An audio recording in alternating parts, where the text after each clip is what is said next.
Subscribe because it is free. The Nocterii weren't known for brilliance. In fact, most galactic species consider them a combination of ambitious and astoundingly clueless. Which is precisely why, in their quest to rise in the galactic order of peaceful species, they thought kidnapping a human child was a clever bargaining tactic. "You sure this is Earth's royal offspring?" Captain Grex hissed, peering at a screen showing a pig-tailed human girl laughing on a playground swing. The data node from the Terranet said she starred in a show called Galaxy Princess Ellie. "Royal blood confirmed," replied Second Officer Clicked, chest puffed with pride. "It wasn't. It was just a rerun of a children's cartoon." Still, none of the Nocterii cross-verified it.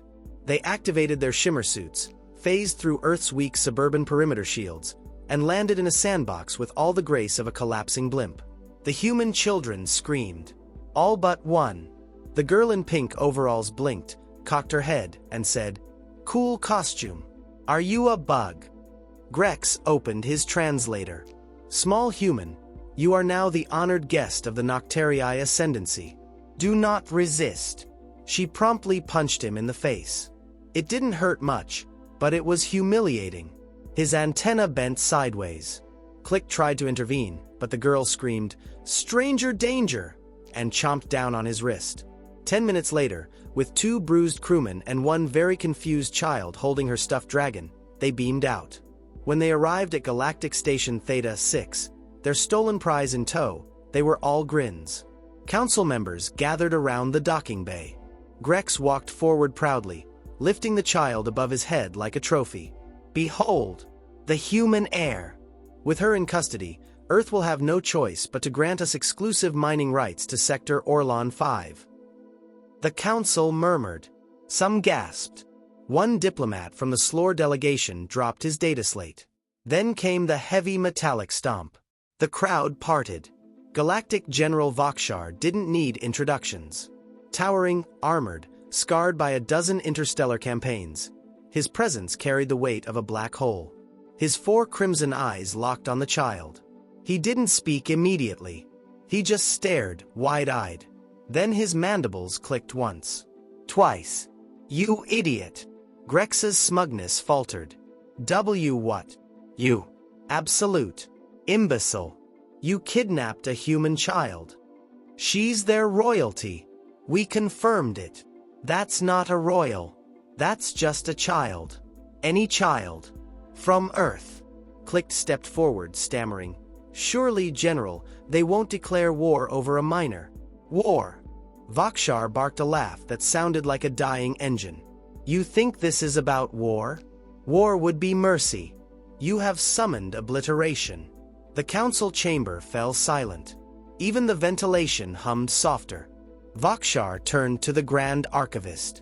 "Retrieve the Earth incident reports. Category: Parental retaliation." A dozen holoscreens blinked to life. File 1. The Tragedy of Varnes, 12. A human mother discovered her child was taken during a school trip to the Andromeda Zoo world. She traced the kidnappers in under 4 hours, hacked through planetary shields with a modified cell phone, and reduced the local government to ash. No survivors. File 2. Operation Crimson Cradle. A group of raiders took 5 Earth infants as part of a cult experiment. Earth sent no diplomats. Instead, a stealth vessel named Nightlight dropped a singularity warhead in the cult's dimension, then erased the entry coordinates from galactic maps. File 3. The Lullaby Purge. A human father learned his daughter was injured aboard a Zarn military freighter. He hijacked a mining rig, drove it through 3 star systems, docked with the freighter, and forced the captain to apologize. On video. To every parent on Earth. Grex's mandibles quivered. This is overreaction. We mean no harm. That child, Vakshar said, pointing, is already adapting your ship's controls. She's 5. By the time her mother gets here, she'll have taught herself your language, your ship layout, and your flaws. She is not afraid. That should terrify you. The girl in question was, in fact, pressing random buttons on Grex's datapad and had somehow ordered 50 gallons of ice cream from the station's food processors. "She seems friendly," Clicked offered. "She bit your hand. She said sorry after. Vakshar pinched the bridge of his snout. Listen carefully. Earth doesn't start wars. It ends them. Emotionally driven, instinctive, and wildly unpredictable. They don't calculate odds. They act on love, rage, and caffeine. And you just provoked the most dangerous part of their species, the protective parent. One council member whispered, "Can we return her?" "You can try," Vakshar said, stepping back. But the moment Earth realizes she's gone, it's already too late. Somewhere deep in the Sol system, a satellite pinged. Earth's defense AI registered the missing biometric signature. A file was opened. Case: Code Red Alpha, missing child. Status: retaliation imminent. Back on Theta 6, Ellie was finishing her second bowl of space ice cream and chatting with a janitor drone she'd named Beepy. She didn't cry. She didn't ask for home. She just looked at the stars and said, "Mom's gonna be super mad." And she was right. Vakshar looked out the station window into the void. "I once faced the twin sons of Dorvax Prime with nothing but a phase blade," he muttered. "But this is the end." Grex finally broke, falling to his knees. "Please, what do we do?" Vakshar's voice was almost a whisper. "Run. Apologize. Build statues. Offer tribute. It won't help, but maybe, just maybe, she'll let you live long enough to learn your lesson." And far above them, on the edge of galactic space, something stirred in the human core systems. Ellie's mother had just received the notification, and her eyes were glowing. The message reached Earth's defense network at 3:12 Universal Time Coordinated. Child designation: Eleanor Grace Park. Location: off-planet. Status: non-consensual relocation detected. Triggering protocol: parent rage, level Omega. The system didn't hesitate. Within seconds, all major orbital satellites redirected power to deep space comm relays. Earth's defense AI, codename Sentinel, activated every interstellar scanner. At 3:13, a simple but chilling signal echoed across the void. Just one word: missing. To the rest of the galaxy, it was an ambiguous ping. To those who knew Earth, it was a siren, a doomsday bell tolling through the dark. On a quiet lunar base, buried beneath megatons of rock, Eleanor's mother, Captain Lena Park, retired, opened her eyes. She didn't ask questions. She didn't scream. She stood, walked to a locked cabinet, and opened it. Inside, an old plasma suit, a curved blade with a handle made of burned alien bone, and a beacon that hadn't lit in years. It blinked once, then stayed solid red. Her husband, Daniel, heard her footsteps in the hall and groggily asked, "Is she back from her sleepover already?" "No," Lena said, strapping the suit onto her frame with practiced speed. "She's been taken." Daniel was quiet for 3 seconds. Then he got up and pulled a weapon from a flower vase.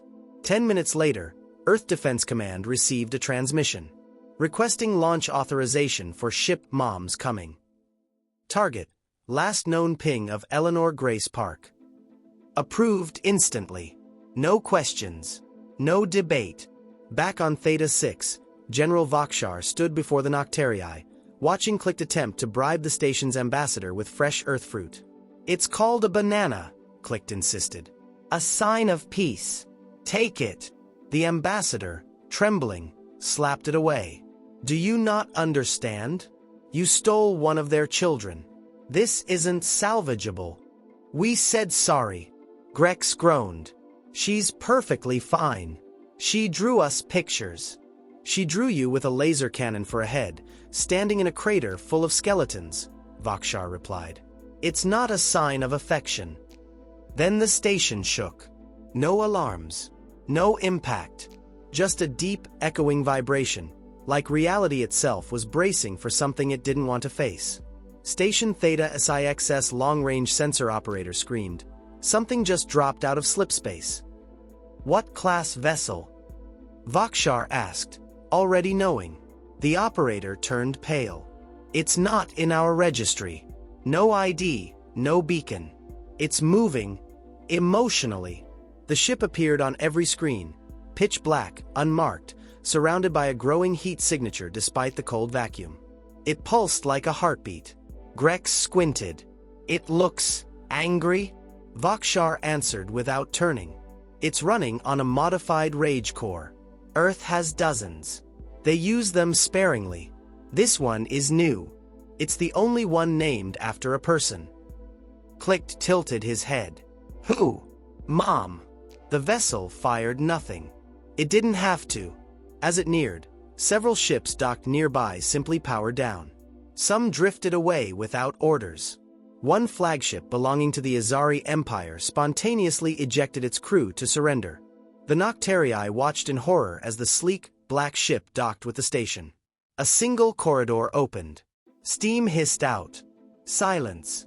Then footsteps. Not loud. Not fast. Measured. Inevitable. Lena stepped onto Theta Six's floor wearing armor that shimmered with past wars. Her eyes burned, not with fire, but purpose. She held nothing in her hands, but everyone felt armed. Grex raised a trembling claw. This is all a mistake. She's unharmed. We fed her. She had a banana split for breakfast, Clicked added helpfully. Lena looked at them the way a storm looks at a beach house. Where is she? Before anyone could answer, Ellie came skipping into the corridor. Mom! The child ran, completely unfazed by the tension. Lena dropped to her knees and caught her. Her hands trembled now, when it was safe to feel again. You okay, baby? They were kinda weird, but they gave me ice cream and let me rename their robot. Behind her, a cleaning droid beeped softly as it sprayed bubbles from a vacuum tube. Someone had glued googly eyes on it. Beepiece my friend now. Lena nodded and stood, gently pushing Ellie behind her. Then she looked at Vakshar. His tone was low, respectful. We had no part in this, Captain Park. I know. Click tried one last time. Can we still negotiate? Lena tilted her head. Negotiate what? Our survival? No. The lights dimmed. Every being on Theta 6 felt the temperature drop, even though it hadn't. Lena took one slow step forward. I don't need to raise my voice. I don't need weapons. I came here for my daughter. But let me be clear. She pointed at Grex. If you ever speak Earth's name again in a sentence that includes leverage, hostage, or bargaining chip, I will teach the stars to forget you. The room said nothing. Ellie raised her hand. Mom. Yes, baby. Can we stop for burgers on the way home? Lena smiled. Of course. And that was it. No explosions. No death tolls. But something changed.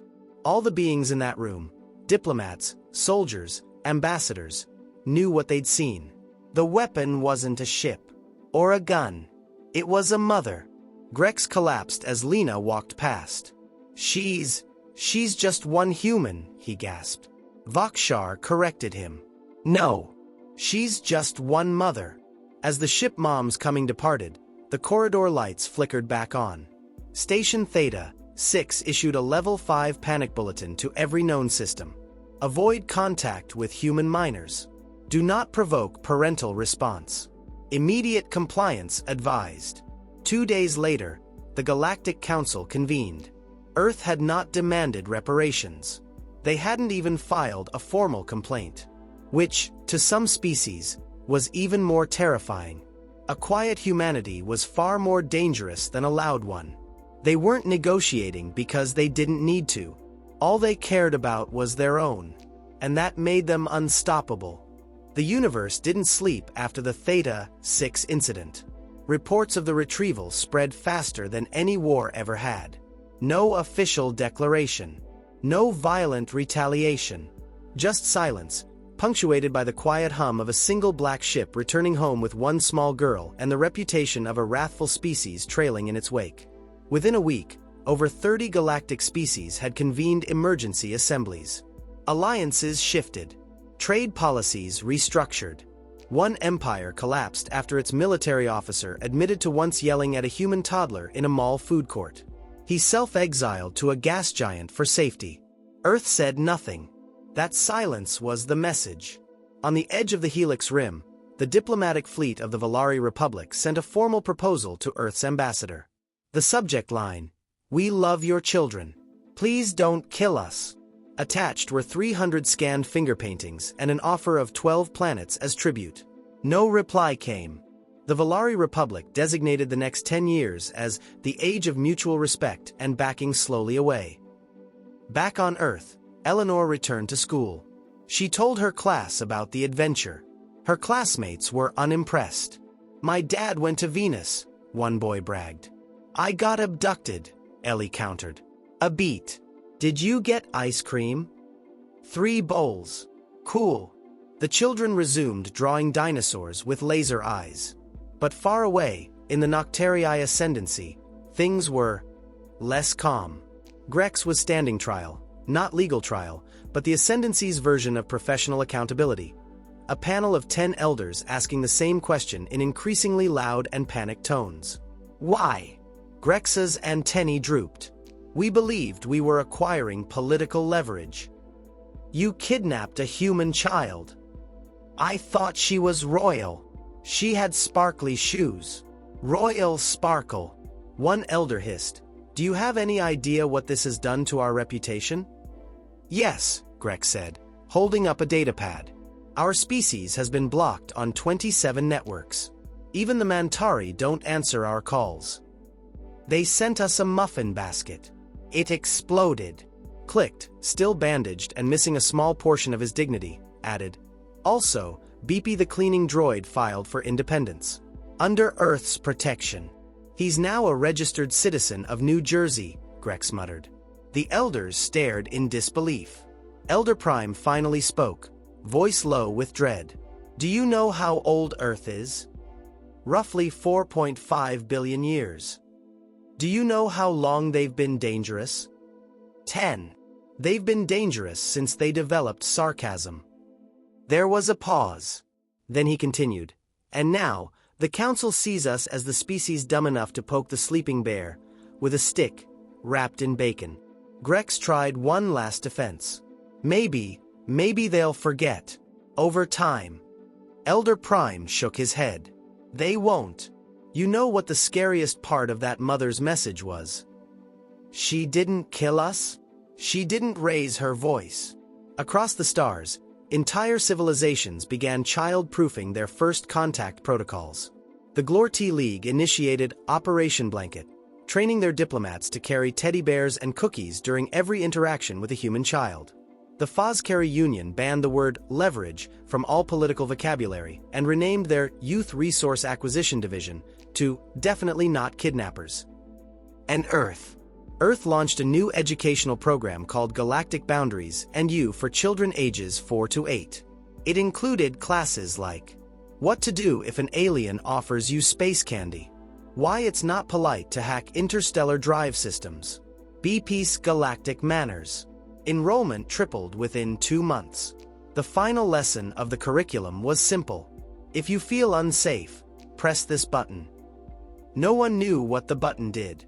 It wasn't connected to any known network. But the Council received a collective message shortly after the program began. Just 3 words. They have buttons. Meanwhile, Ellie continued to live her normal life. She drew, played, and occasionally helped BP file digital taxes. She kept one trophy from her adventure, a shiny, polished control panel button she had yanked off the Nocterii ship before leaving. It made a satisfying click noise when pressed and launched flares from the old ship still docked in Earth orbit. She had no idea it once activated emergency shielding protocols. She used it to scare pigeons. Ellie's mom kept her own trophy, silence. But everyone knew who she was. Lena Park wasn't a celebrity. She gave no interviews, refused medals, refused parades. She just resumed her job as a planetary response strategist and requested quieter school zones. But in every galactic databank, her name was tagged with the highest diplomatic alert level. Mother Class Threat, Omega Tier. Back at Theta 6, General Vakshar stood before a group of new cadets, their carapaces still shining with youth and ignorance. He played a video. It showed a child giggling, drawing with crayons, and handing a sketch of an alien being impaled by a smiling robot unicorn. "This," Vakshar said solemnly, "is not just a child. This is a human child. They are chaos wrapped in innocence, mischief wearing dimples." One cadet laughed. Vakshar turned slowly. "What's funny, cadet? I mean, they're just small. Weak." The general handed him a small data chip. It was a message from the Earth vessel Nightlight during the Crimson Cradle incident. The part where a father screams into an open frequency, "Give me back my child or I'll rip your universe into a Mobius pretzel." The cadet stopped laughing. "That's what small looks like," Vakshar said. "That's what weak can do." He looked out the window. Never confuse peace with powerlessness. Especially with humans. In the coming months, the galaxy adjusted. Treaties were updated. Protocols rewritten. Any species that encountered Earth children was required to follow Standard Protocol 019-F. Immediate return with apology, snacks, and coloring materials. And in the black archives of the Galactic Council, a secret file was created. Project name: Operation Babysitter. Classified. Top secret. Access denied. Unless you're a parent. 6 months after the Theta 6 incident, the Galactic Council passed Emergency Ordinance X-77. No entity, organization, or sovereign body shall engage, detain, relocate, or observe a human minor without parental acknowledgement. It passed with unanimous support. Not because they feared Earth's weapons. Because they feared its families. Even the Kragul war clans, who once boiled suns to prove dominance, added a line to their warrior code: "Strike no child whose kin yet breathes." The galaxy had learned something ancient. Something primal. Humans do not negotiate over children. They don't ask politely. They arrive. On a remote observation station orbiting the binary star Helaris, 2 researchers, Jin of the Zari and Wex, a jelly-like flow run, stared at a strange blip on the long-range scanner. "Unregistered vessel," Jin said. "Trajectory. Slow. Drifting." Wex made a wet bubbling sound. "Derelict." Jin zoomed in. The hull was dented, its systems cold, its drive barely flickering. But the markings. Oh no. He swallowed. "It's Noctarii." Wex stopped bubbling. The ship was the last remnant of the crew that had taken Ellie. Sent out alone. Scavenging for parts. Trying to live under the radar. It hadn't worked. The humans never chased it. Never fired at it. But every time the ship entered a system, the locals would go silent, freeze, then politely suggest they leave. No port welcomed them. No station opened. Not even pirates wanted their cargo. They weren't pariahs. They were radioactive. Eventually, the ship's own AI shut down in protest. Clicked, Grex, and the remaining 4 Noctarii lived inside a dim corridor, surviving on algae paste and filtered humidity. "I miss Beepy," Clicked muttered. Grex sat in silence, clutching a crayon drawing of himself holding Ellie's hand. In the background, a volcano exploded behind a rainbow. "She said I looked like a cinnamon bun," he whispered. Clicked sniffled. "We could try apologizing again." "To who?" "Everyone." The ship shuddered again. Not from impact. From fatigue. They drifted into an asteroid belt. The AI, out of sheer guilt, reactivated one last time. In Earth Standard English, it said, "You brought this on yourselves, guys." Then powered down forever. Back on Earth, Eleanor's life continued without drama. For her birthday, she received a puppy, 3 planetary bonds, and a small note from the President of Earth. "Please don't get abducted again. We can't afford the paperwork." She grinned. On the other side of town, Lena Park was planting vegetables when a courier drone landed. It dropped a box. Inside, a treaty. Not a request. Not an offer. A treaty. From over 300 species. Titled, "The Safe Passage Accord of Minor Earthlings." It didn't list laws. It listed promises. To never interfere. To never question. To never even think about taking a child without human consent. It ended with a final clause. Should any of these agreements be broken, We acknowledge that our survival is no longer guaranteed. Lena signed it with a pencil shaped like a carrot. She was gardening, after all. Then she set it aside and went back to watering the basil. She wasn't a hero. She was a mom. That was worse. In a deep vault beneath the moon, Sentinel, the Earth Defense AI, ran its usual checks. Orbital drift. Solar flare risk. Quantum threats. But one protocol kept flashing. Parent Rage Omega. Active status. False. It hadn't been needed since the Theta 6 incident. But it wasn't deactivated. It could never be deactivated. Sentinel accessed its internal prediction matrix. Simulated a galaxy where the event hadn't happened. Result: extinction-level war in 91.2% of scenarios. In the remaining 8.8%, humanity isolated completely, developing tech that broke dimensional walls. None ended well for the rest of the universe. Sentinel closed the simulation. Then, almost wistfully, played a sound file stored deep within its memory banks. A child laughing. Then another. Then hundreds. Human children. Singing. Shouting. Arguing about toys. Building pillow forts. The most dangerous sound in the cosmos. Sentinel let it play for exactly 1 minute. Then locked the file behind a triple quantum firewall. Even AIs had survival instincts. Somewhere near the edge of the Orion Spiral, a rogue pirate clan intercepted a stranded merchant vessel. They were armed, feral, and desperate. As they boarded, one scanned the ship's manifest. He froze. Stop. What? This ship has a child on board. So, free cargo. The leader pushed past and checked the database himself. The name blinked. Amara J. King. Age: 7. Nationality: Earth. Affiliation: unspecified. Status: traveling with grandmother. The pirate stared, then turned around. Back on the ship. But we. Back on the ship. Captain, do you want mothers chasing us? Within 30 seconds, the pirates jumped back into slipspace.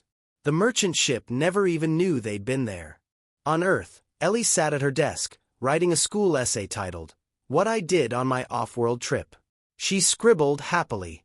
Aliens are weird, but some are nice. I taught Beepy how to dance. Then Mom came. Everyone got scared. I got ice cream. The end. Her teacher gave it an A+. Comment: please don't tell your mom I gave you a B last semester. Ellie grinned. She looked out the window. The sky was clear.